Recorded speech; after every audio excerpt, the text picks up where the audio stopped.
हमें लगता है अखबार और टीवी देश दुनिया की खबरें पहुंचाकर हमें अपडेटेड रखते हैं, परंतु वास्तव में टीवी और सभी समाचार पत्रिकाओं के असल मंसूबे हमें एक ग्राहक बनाना है। जी, अगर आप चौंक रहे हैं तो आज हम संबंध पुस्तक के 20वें अध्याय में समझेंगे मीडिया कैसी खुराक दे रहा है मन को और कैसे हम हिरण की भांति उन अदृश्य शिकारियों के चंगुल में फंसते जा रहे हैं। तो वीडियो पूरा लास्ट तक देखिएगा ताकि आपको इस अध्याय की समरी समझ में आ सके।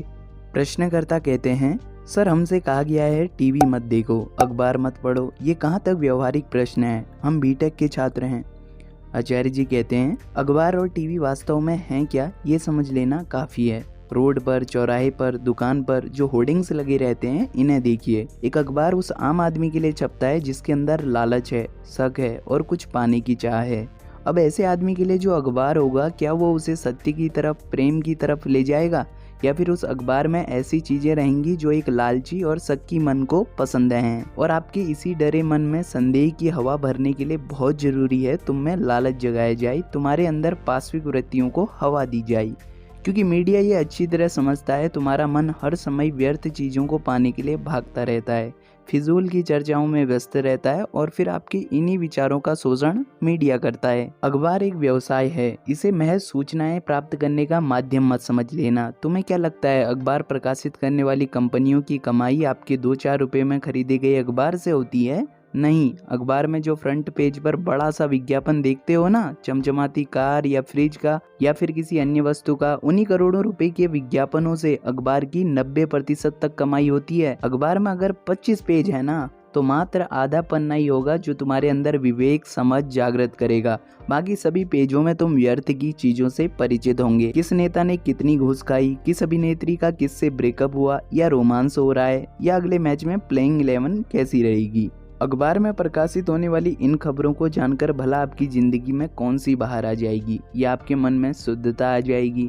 इसी तरह क्या लगता है टीवी चैनल्स कहाँ से चलते हैं? क्या इनकी कमाई वही जो तुम महीने के 300-500 देते हो उन्हीं से होती है? नहीं, करोड़ों की कमाई होती है इनकी विज्ञापनों से। तुम्हें क्रिकेट के नाम पर टीवी पर हर 1 मिनट में विज्ञापन दिखाए जाते हैं। खिलाड़ी के शर्ट से लेकर उसके बैट में आपको हर कहीं विज्ञापन दिखाई देगा, और इन विज्ञापनों के जरिए तुम्हें हर पल एक उपभोक्ता बनाने की कोशिश की जा रही है। और उपभोक्ता बनने का मतलब है आपके जीवन में कुछ कमी है, कुछ रूखा सूखा है, और उसी कमी को पूरा करने के लिए आपको कुछ चाहिए। एक शूटिंग सेटिंग का विज्ञापन आता है जो कहता है मर्दानगी तुम्हारी तभी पूर्ण होगी जब तुम हमारे ब्रांड का सूट पहनोगे, द कंप्लीट मैन। अब ये गजब बात है ना कि मैं तुमसे कह रहा हूँ तुम अपने आप में पूर्ण हो, लेकिन ये कहते हैं बिना हमारा कपड़ा पहने तुम पूर्ण नहीं हो। जब भी इन विज्ञापनों को देखकर मन में व्यर्थ की चीजों को खरीदने की लालसा आए तो याद किया करो उस मरे हुए हिरण को जिसका शिकार हो गया हो। ऐसे ही तुम निकलते हो बाजार में कुछ खरीदने के लिए, तो कोई हंसता है तुम्हारी लाश पर, चलो एक का और शिकार हो गया। परमात्मा ने ये चेहरा, ये नाखून जो दिए हैं, ये अच्छे थोड़ी हैं। ये तो तब अच्छे होंगे ना जब आप किसी ब्रांड की कोई क्रीम चेहरे पर पोतोगे या फिर नाखून पर वो सुंदर वाली नेल पॉलिश लगाओगे, है ना। दुनिया बड़ी कुटिल हालत पर पहुंच चुकी है, तो इतनी जल्दी मत कूद जाया करो, इसलिए थोड़ा विवेक का इस्तेमाल किया करो। तो साथियों, इस तरह अध्याय में आचार्य जी हमें बतलाते हैं कि जो प्रायः हमें सीधा और स्पष्ट दिखता है वैसा है नहीं। किस तरह मीडिया हमारे मन को खुराक दे रहा है ये अब आप समझ गए होंगे। इस अध्याय को पढ़कर आपके अंदर थोड़ा विवेक और स्पष्टता जागृत हुई है, तो इस लेख को सोशल मीडिया पर शेयर करना बिल्कुल मत भूलिएगा।